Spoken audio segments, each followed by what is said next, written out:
Mr. Chair. Yep, thank you.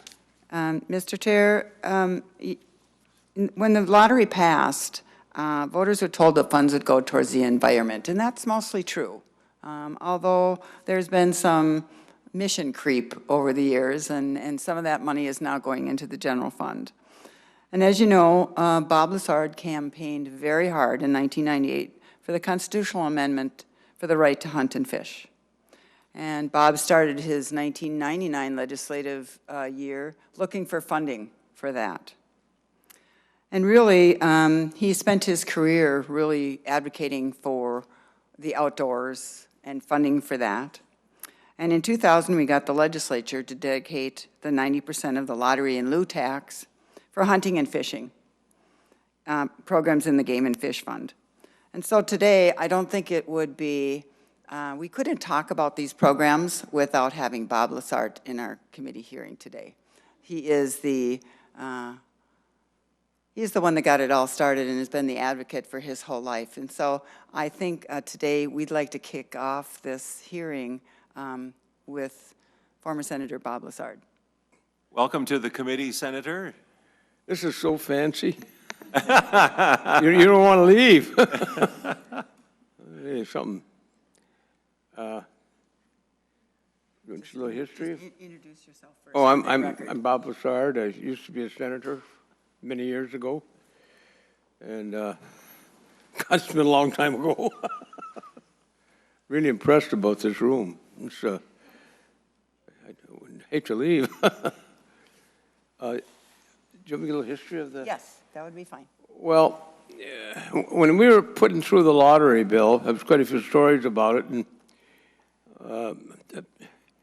I'll never forget, it was on the floor of the Senate. And Senator, a little story, Doug Johnson, if you remember Doug Johnson, he had his office right there, and it was on the final, when the first version, this is the one that was put on the ballot. No, excuse me, it was 2 years later when he amended it. And Senator Day, I'll never forget this, Senator Day was over there, and he says, Senator Lessard, do you know what's in this bill? I said, no, wait, let me tell you, Senator Lessard, you're supposed to be watching thing. And he's just giving me the needle, and he says, well, let me tell you what's in this bill. Doug Johnson, he had stuck in this amendment. I don't know if it's this one, we stuck it in, and it was on the bill before. There's no way I could object the report because it was too late. I'll never forget this. So if it was Senator Johnson yield, well, his office, if you remember, that was right off the side. And he comes in now, I'll never forget it, and he got that little sheepish look on his face. And I said, Senator Johnson, is this in this bill? And he just kind of smiled, you know. And I'll never forget it. And I said, well, I'm going to move to take this section out, but I know it's not going to fail, so I'm not going to put Senator Johnson through this purgatory. And but the only thing is, what I wanted to say, when we were going around the state to pass this bill, there was Bud Grant and I and a whole bunch of us, and the number one thing was for the legislature, keep the hands off the money. And out of the, like Bud said one time, out of the cookie jar. And so that was the number one thing because it's a big tool of money. That's what the people voted for. And it's quite remarkable, I think, you know, how many years ago this was, that the bill has stood the test of time of trying to divert the money. It really has. And I think that's because when it started, you know, it was the Game and Fish, and then the Clean Water people came, and then the Arts and Parks people came, and we formed this coalition. Even the Sierra Club was supporting it, and that scared me, but and we're all on the same table. I mean, who could vote against it? And it passed, and the number one thing that I've always been concerned about, and I don't stick my nose in it, but I watch the council all the time, and it's remarkable. Missouri started, but we had a much better plan. I mean, they were the godfather or godmother that did this, but we crafted this bill, and I don't think there's anything like it in the country. And the big thing was to keep the hands off the money. And when you asked me to come here, I was thinking about this last night, how remarkable it is that it's got this far, and the money has gone to where it was supposed to be intended to go. I mean, when you got the Sierra Club and meet in the same bill, that's dangerous, and but that's what happened. So what's going on now here is that, that we don't want any diversion of the money, and there should be no tinkering with the money and through creative financing, take money out.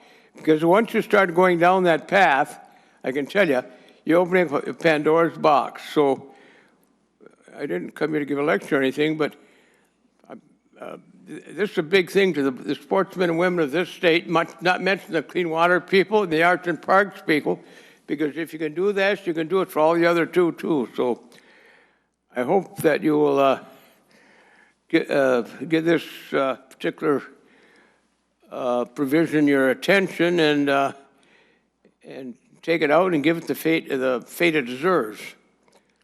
So when you asked me to come, that's what I wanted to say, but it's just nice to be here. You know, when you're on the downside of 90, and you get to 90 and 100, you know, you got to start looking your taillights. But but thank you for inviting me. But I feel very strongly about this, because if you start, and I understand there's good intentions. There's always good intentions where the money's going to go. I was here 26 years, and I think I know a little bit how it works, and I think I know what's called creative financing, and I know I learned. If you're ever going to make a move, make sure you're going to do it in the Finance Committee before it hits the floor of the Senate, because there's no way to reject that report. And that's the one we had always watched where the mischief is going to be done, and that's what this one particular provision got in. Doug Johnson got me on that one, but I got him next year on something else, but I did. I've taken up too much of your time, but I just really appreciate you letting me come up here and look at this Taj Mahal you got here. It's really, very good. Thank you, Senator Lessard. It's just always such a pleasure to have you in committee, and I really appreciate you taking the time to come here. And we always love to have, you know, history is a wonderful thing in the Senate, and you are so much a part of it. So thank you. We will turn to Mr. Brian Rice from Minneapolis Parks. Thank you, Mr. Chairman. My name is Brian Rice. I'm the attorney and lobbyist for the Minneapolis Park and Recreation Board, and thank you, Senator Brood, for introducing this bill. And really, there's a lot of history here, and I don't think this is the perfect committee to hear this bill with Senator Lessard.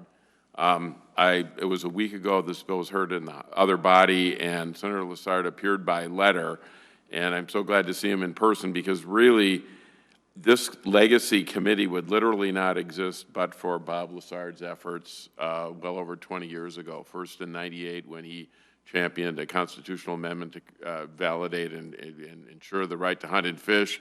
And then starting the next year, it was a 10-year battle to get the legacy amendment passed, which increased the sales tax for hunting and fishing, the Outdoor Heritage Council, for parks and trails throughout the state, for clean water, and then for arts and culture. So this very committee really exists because of what you did, Senator Lessard, many, many years ago. I was fortunate to play a small role in that.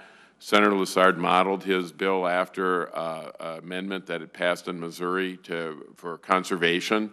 What I reminded him at the time, there was also a parallel amendment for recreation in parks and trails in Missouri at the same time. And luckily, this provision, we're talking about lottery, in lieu, started out originally, his bill was 0.25% dedicated of the sales tax.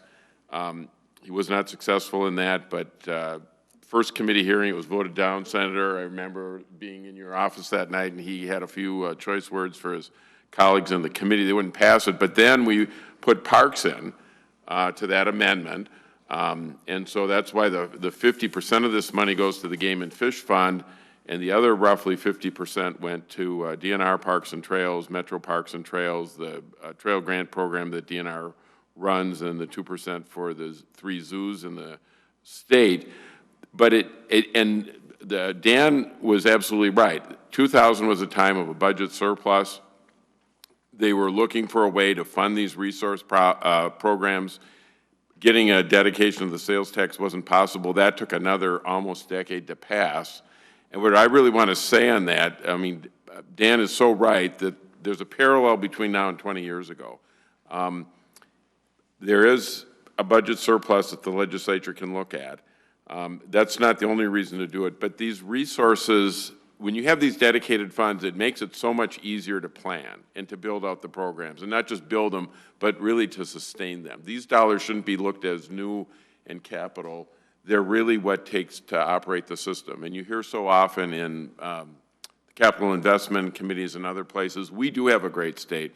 We do have a great system. The big question, I think, for policymakers is how can you sustain it? And this is a very key role. The dollar amounts here are, relatively modest, but when you put that into a budget, members of the committee, and you spread it over a long period of time, as somebody who's been the general counsel for the Minneapolis Park and Recreation Board for 40 years, our share of this would be pretty modest. It would be about what Ramsey County's talking about, $200,000 to $500,000 a year. But if you tell the systems that they'll have that and they can rely on it, it makes the ability to fund those, fund the operations, the basic core operations of the DNR, of these 10 metropolitan implementing agencies, of what the DNR does with their trail grants programs. And I do really thank you, Senator Ruud, for being willing to take this up. I know the Finance Committee in the Senate always scrutinizes these matters, but it really, really makes a difference to these programs. And again, if you look on page 3.6 of this bill, lines 3.6 to 3.9, the language that Senator Lessard included in this language hasn't changed in 22 years now, that 50% of the receipts must be deposited in the Heritage Enhancement Account in the Game and Fish Fund and may be spent only on the activities that improve, enhance, or protect fish and wildlife resources, including conservation, restoration, and enhancement of land, water, and other natural resources of the state. That language that he put in the bill, Greg Knopf worked on it, other Senate staff people did, literally now is in the Constitution of the United States because of what you did. Yeah, well, you can maybe at another, that was good though, but it really does matter. And I mean, I want to say, I'm probably going on too long, but I'll just tell you, in my experience here, the Senate, more so than the other body, has always led on these environmental initiatives. I don't know what it is, if it's your positions or your terms, but there's always been that foresight on the Senate to really protect what's great about this state. And it really is its natural resources, its land, its water, the animals, the everything. We don't have the oceans and we don't have the mountains, but we do have lakes and streams, forests, prairies, and that's our landscape. That's our vista. That's how we get a sense of who we are, what we do. I mean, Senator Ruud told me yesterday she went on her birthday to Afton State Park and snowshoed, and you can't beat that, can you? I mean, the vistas, the St. Croix River, and what you do, and believe me, this really, really does ensure that legacy from an operational end. So, thank you, Senator Ruud. Thank you. Thank you, Mr. Rice. I don't see any questions at this point. Senator Ruud, we're ready for our final comment, and if you would like to make the motion. Thank you, Mr. Chair. Well, as you can see, that this is a very important bill for Minnesota. And I think what it really boils down to, it's a restoring a promise that was made to the citizens when they went to the ballot box and voted for this. So I think it's really important that we restore this back to its original intent, and I would appreciate your support. And thank you, members. This has been a delightful day with all the folks that have come here for us today. Thank you, Mr. Chair, and I would love to move the bill.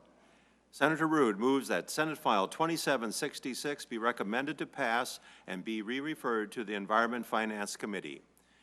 All those in favor signify by saying aye. Aye. Aye. Opposed, same sign. Motion is carried. Bill is passed and hereby re-referred.